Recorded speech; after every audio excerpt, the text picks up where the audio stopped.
Anggota Komisi B Bidang Ekonomi DPRD Kota Makassar mengapresiasi langkah dari pihak Kejaksaan Negeri mendalami kasus Pasar Butung. Menurut Nurul Hidayah, sejauh ini hasil dari setoran uang dari dana sewa lots dan jasa produksi Pasar Butung relatif minim, bahkan tidak sampai ke kas daerah. Kejaksaan Negeri Makassar melakukan penggeledahan di Pasar Butung Rabu kemarin. Penggeledahan disinyalir terkait dengan dugaan korupsi dana sewa los dan jasa produksi Pasar Butung yang dilakukan oleh pengelola Pasar Butung berinisial AY. Anggota Komisi B Bidang Ekonomi DPRD Kota Makassar Nurul Hidayah mengapresiasi langkah dari pihak kejaksaan. Pasalnya, menurut Nurul Hidayah, sejauh ini hasil dari setoran uang dari dana sewa los dan jasa produksi Pasar Butung beberapa tahun terakhir disalahgunakan oleh oknum yang tidak bertanggung jawab.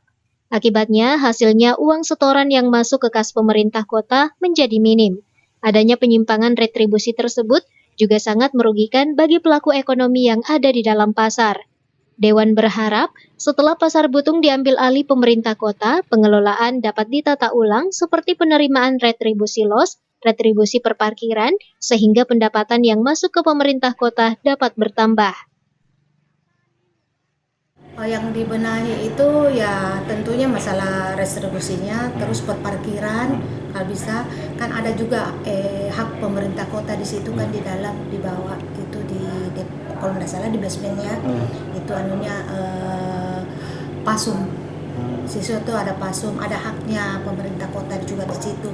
Jadi sepertinya itu yang akan dibenahi, dikembalikan supaya bisa dikembalikan secara normal juga penjual kan para pelaku ekonomi yang ada di dalam itu kan dia tidak mengerti apa yang terjadi di luar. Yang jelas dia lihat selalu ada pemeriksaan mereka berada dalam ketakutan untuk menjual, dan juga masyarakat juga yang sedikit tahu kondisi yang ada di pasar itu juga ragu untuk datang.